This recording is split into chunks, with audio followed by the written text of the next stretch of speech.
So, reading the road is a term we hear quite a lot in training, but what does it actually mean, and how good are we at actually doing it?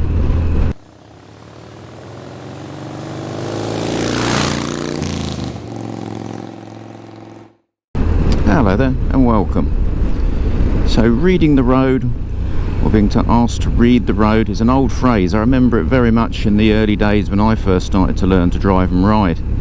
I don't hear the phrase quite as much these days, but it's a very essential part of your road safety. And as a motorcyclist, your ability to read the road effectively is very important. So what do we actually mean, and what do we actually do? So to start with, to be able to read the road, you need to know your highway code. And that doesn't mean just a quick little read and a flick through and a look at some of the main road signs and go, that's it, job done. What it actually means is knowing road signs, road markings, the rules of the road, particularly applicable to motorcyclists. But you need to know the implications of what you do or what these road signs or road markings mean. Because if you've got that missing from your toolbox, you can't read the road because you don't understand the language. The second part of reading the road relies on your observation skills. I'd guess that most of us think we're pretty good at observing on the road, and the more you drive, the more you ride, surely the better you are because you're an experienced road user. Well, my experience of training suggests to me that's not necessarily the case.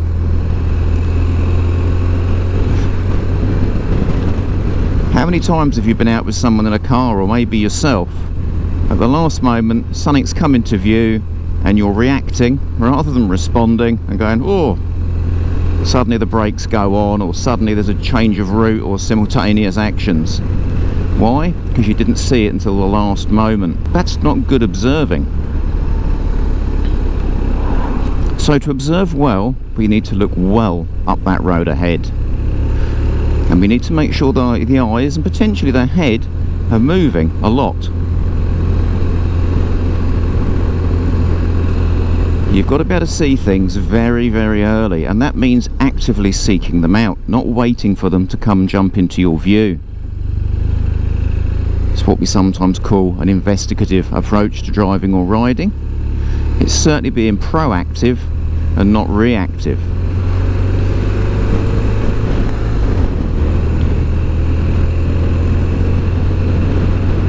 Thirdly, as part of your observational skills, you need to identify hazards.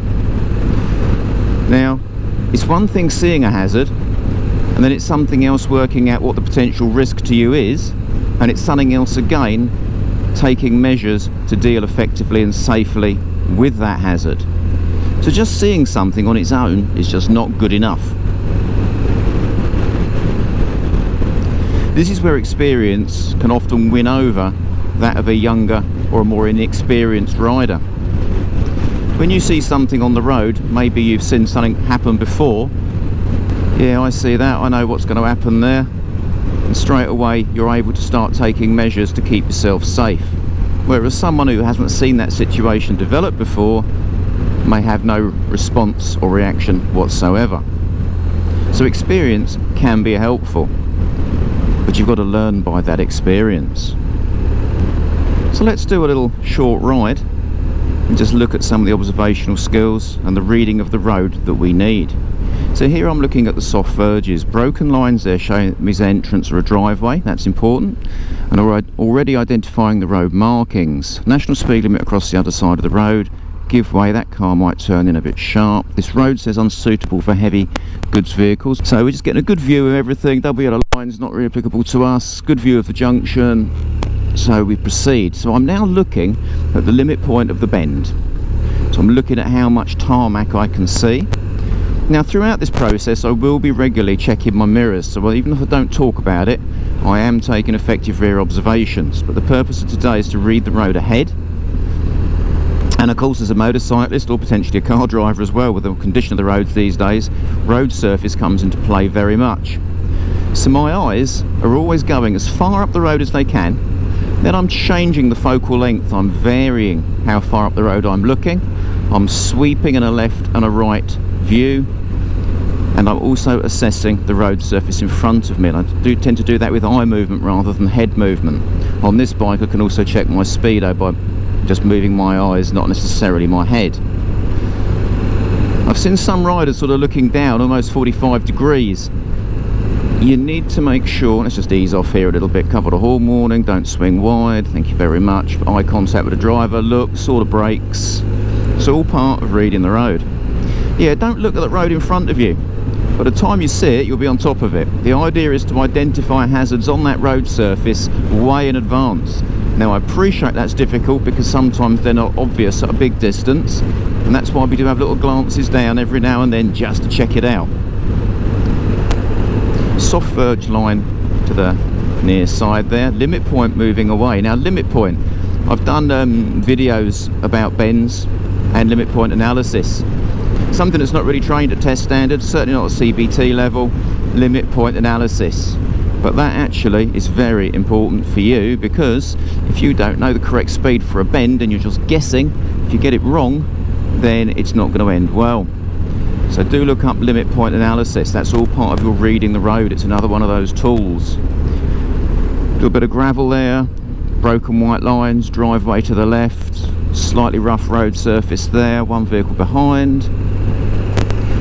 Now as I ride this ride, some of the lines I use might be described as advanced or not suitable for test, so please don't emulate those if you're just training for your test without a little bit of research and knowledge. Always trying to look through the gaps in the trees, through the gaps in the hedges. Left-hand bend is generally more dangerous than right because visibility is normally a lot less.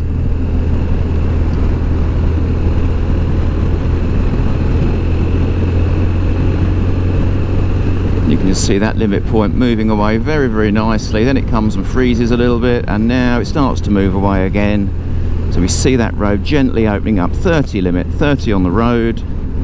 Broken white lines there. What have we got here? Sections of broken white lines. So lots of driveways are responsible in some occasions for collisions, so don't disregard private entrances or entrances to business premises. We can see a giveaway sign and some directional route signs down the end there. Just looking at the curb line again, you can see the broken line, and there's a junction. Observational mirror, very useful things, observational mirrors. You might see movement in there to give you the early heads up of what's going on. So we're just trying to get a view through here. Bit of a closed junction at the moment. Let's come in slow. Not the best road surface. We're going to come to a very gentle stop and look at the view with the road for where I'm going towards. Hazard lines in force, long white lines, short gaps, speed limit 40, recently resurfaced road. Not too recent, just be careful if the road has been very recently resurfaced, because it can sometimes be loose gravel and sometimes it can be a little bit slippier. Just notice that new road surfaces tend to be that way, so just be a bit cautious. So looking right to the end of the road as far as the eye can see, driveways, junction on the left, business premises on the right, hazard lines all the way down the road, two vehicles in front. We can see some other markings there on the road a bit further down. Warning sign of a staggered junction, pub to the left. And I'm already looking across left and right. I'm looking at how much visibility I've got into this junction. Right, national speed limit applies. That's where we're going to go. We've got a vehicle there. Now he could swing wide, so keeping out the way and out the way of that bit of pothole there, sunken drain cover. Yes, you're right, I've cut the corner. Not acceptable at test standard. Post test standard, if it's clear, why not? Have the nicer line, not an issue.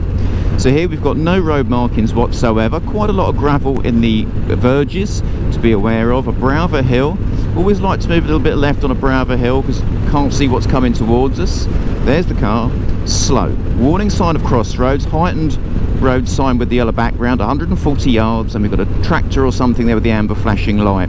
It says slow on a road, it says it for a reason, and we can see that that is a stop and that is a give way. Nasty bit of road surface there. And away we go. Eyes to the end, we can see the road bending left, no central road markings, edge of carriageway markings there. So because the road's narrow, what can we assume? Something could be coming down the middle of the road, or if it's wide, so we want to be as far out the way as possible. We don't want to be in the middle of the road and then suddenly have to react and move the bike out the way. We should be using calm responses. Okay, series of road signs straight away tells us crossroads. So we're going to lose a little bit of speed here. They both give ways, not with great visibility. There's a secondary junction there as well, but it's all nice and clear. So this time of year, hedgerows quite well grown up.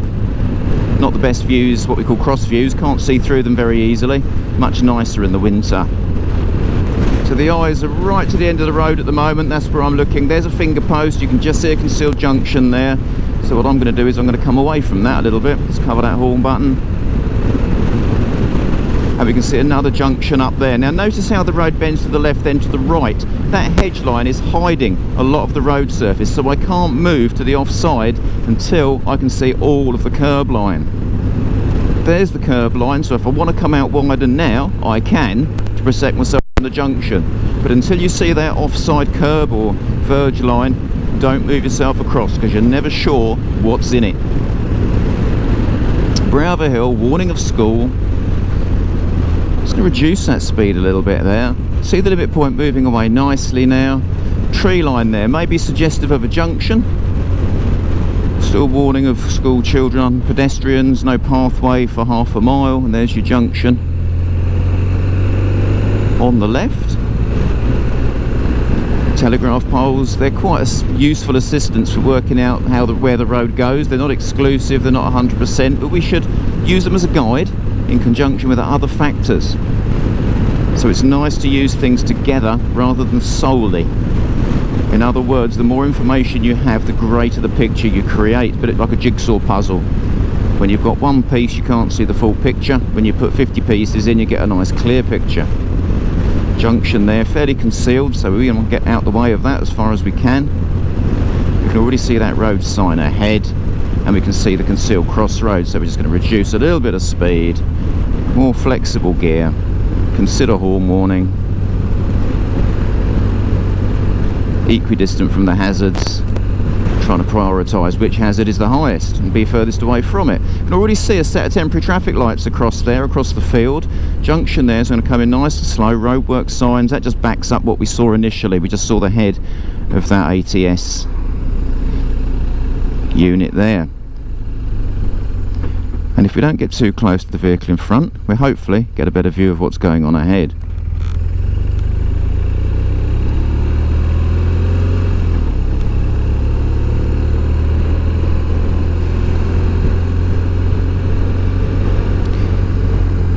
So, you know, being aware of him braking. I had this the other day in my car.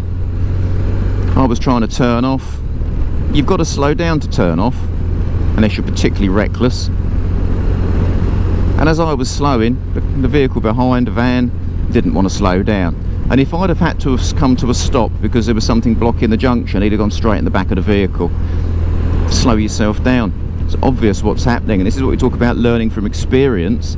If the vehicle in front is turning and it's on the brake lights and it's got an indicator on, don't expect that vehicle to automatically clear the junction. Get your speed off until you've got a clear run, until it's completely gone.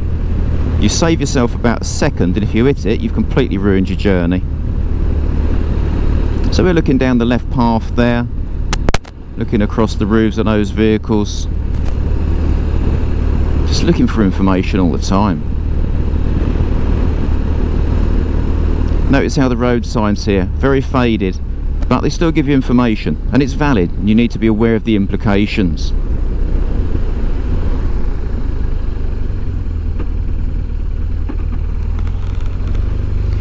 So there we see the pedestrians with the dog. Maybe just move out the way a little bit, give yourself a bit of extra space if you can. Dogs sometimes don't like bikes. That one wasn't phased at all. Here we go, look. We do not have priority. Oncoming traffic has priority. Make sure you get your view, not like the driver I saw yesterday who just come charging across here and forced me to stop. Fortunately, I was anticipating it. Anticipation being a big part of your road reading skills, of course. That way you don't get yourself into bother. So we can already see new level crossing ahead, stop when lights show, and the warning sign advising us of the level crossing. Fairly blind bend, very narrow road. Let's get that view. So looking for the lights on the crossing. At the moment they're all good. So give way, and you just get that little view across that wall. So we can see here the road signs telling us to follow the road round to the left, no entry ahead. I'm assessing the road's condition, of course, being aware of these parked vehicles. Give way, 40 limit, looking across nice and early.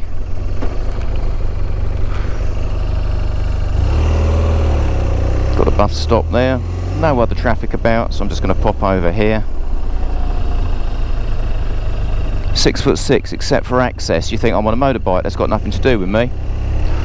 What if there's a lorry gone up here by mistake and round the blind bend he's stopped because he can't get through?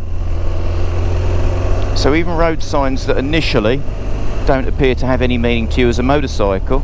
Let's ease off here for that pedestrian. There we go. Be aware of them. They could have an implication for you later on. Another warning of a level crossing. This one's automatic half barriers, solid white lines, preceded by the arrows telling you to stay on your own side of the road. And of course level crossings, especially if they're on a bend. That one isn't. Rails can be slippery in the wet because they're steel, of course.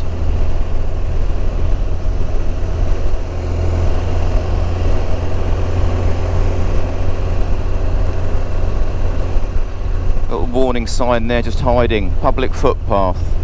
I think got nothing to do with me. What if a walker or a runner comes out the road at the last minute, maybe with their dog or something? Walkers in road, and a hidden road sign telling us there's a junction to the right. Bins are out today, so are we going to go around the corner and find a bin lorry collecting? It'd be foolish to go tearing round a bend, wouldn't it? I mean, if we're following our rules anyway, it's not going to be a drama, but don't be surprised.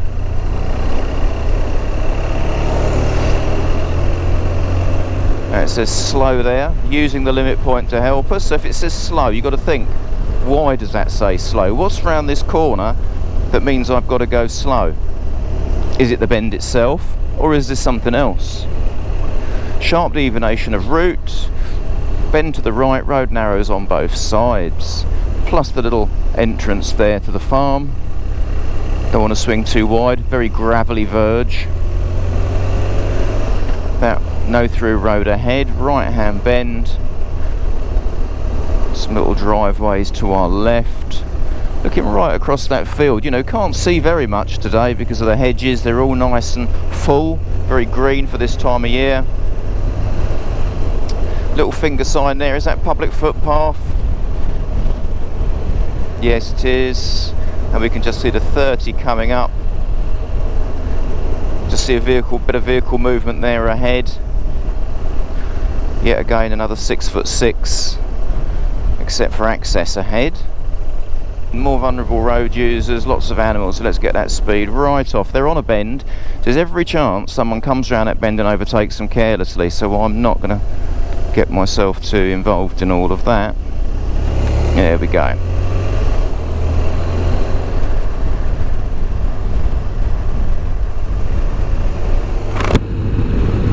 Twig branch in the road, and there we can see the horse, nice and early. Okay, they got a high vis on. Some people say high vis doesn't make a blind bit of difference. Well, I can tell you in this situation it does, because if the rider was wearing a black jacket and not a high vis, then, oh, she's waving me. Now, I'm going to be very cautious about being waved, because what if someone does come round there? So I've got to be very, very careful.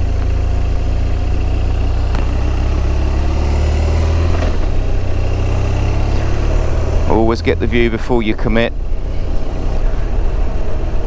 When you're driving, when you're riding, notice how the trees and the hedges, you get that movement that shows you that the road is opening up. Or maybe it shows you that the road isn't opening up. It's all part of the limit point analysis technique. When you see the left and the right hedges optically joining together and you see that movement in them. See here you think, oh, I'll get a good old whip on down here because I've got a bit of view, but you know, junction there, junction there, junction there. I refer to them as junctions. They're private driveways. but they do figure on crash statistics where people have had some very nasty collisions, because anywhere that a vehicle can emerge into your path is a risk to you. So to go tearing across it where the view is minimised is perhaps not the most sensible of things to do.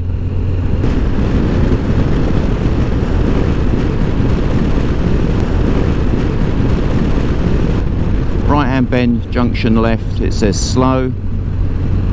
Sharp deviation of route signs with highlighters. So if it says slow 3 times, what's it telling you? Be slow. Because what if the oncoming vehicle wants to turn to his right into that junction? He won't see you till the last moment. So your position and your speed has a big influence. Use the road signs here. That gives you a good idea of what the road layout's going to be. Might advise you as to how sharp a bend potentially is. There's the cyclist already. So we're already, as we come in, we're looking right to the very end of the road. We're looking at the placement of the parked vehicles. We can see the vehicle there with the amber flashing lights and the guy working. So by bringing the eyes right to the end of the road, as soon as we enter the junction, we get an idea of where we're going to go and what we're going to do. Now ideally, don't want to ride on the speed humps. He's working, so I'm going to slow it right down for him.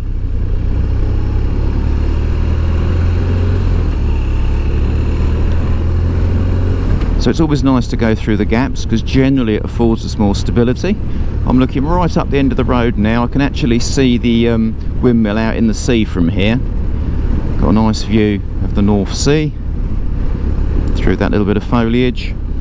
We're aware of the garden centre risk to the right, and we can see that we are supposed to have priority over oncoming vehicles, and that the road narrows on the right side. Is he going to slow? Is he going to respond to me?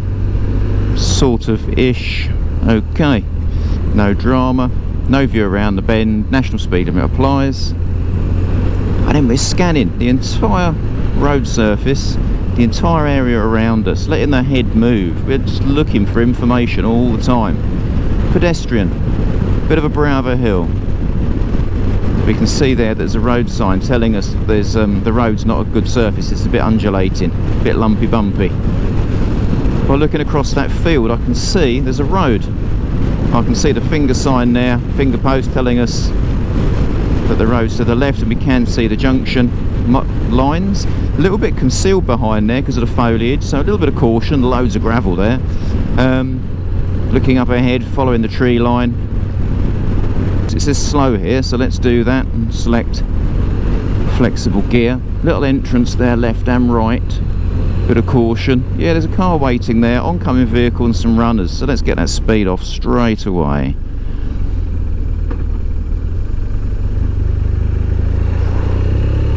Just the one.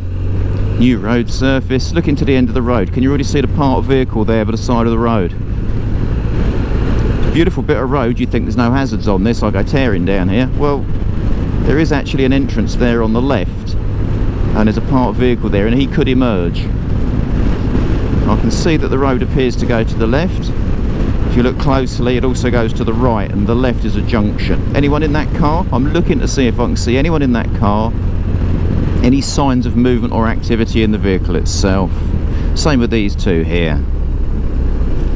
Hidden sign there, just telling us about the rough road surface. Bit of gravel there. Look how this road narrows. What if something came up here? I think one of my other videos shows you a lorry coming up here. See, like here, you see that road sign quite hidden.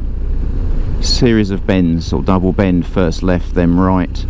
You know, if that foliage was a bit more overgrown, you probably wouldn't see it. Now, if you're reading the road properly and looking at your limit points, shouldn't be the end of the world. But early information is very helpful. The shadows. Shadows are so useful because you can sometimes see where there's a gap in the hedgerow. Is that a driveway or a junction?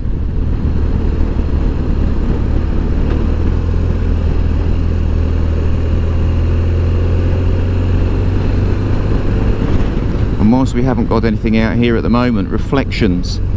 You know, reflections in shop windows, reflections in paintwork of vehicles. You can all use those to get that early information. Might be just enough to tell you that something is coming around that corner that you can't see around easily. So it's other simple things, like along here you can see freshly cut twigs.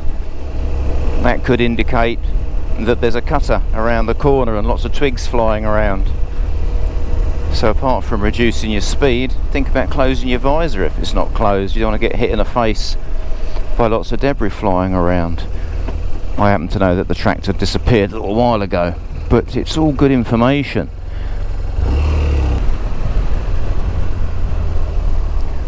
And when you're reading the road, if you're not sure about what the road actually says, slow it down until you've got chance for your brain to register. It's like there. The road bends sharply to the right with a junction to the left and a junction virtually ahead. You combine that with a very slight incline, it can be very difficult sometimes to work out exactly where the road goes. Just make sure your speed's off until you can be certain.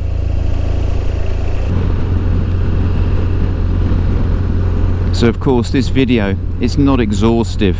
We've not mentioned every single thing possible. That's an ongoing process. But the point of it is to increase awareness, to try and make you more proactive in the way that you observe, so that you see things earlier and you realise the implications of what you see, and then formulating your riding plan to make sure that you keep yourself in a safe position, a safe speed and a flexible gear so you can negotiate hazards safely. So until next time, ride safe and take care.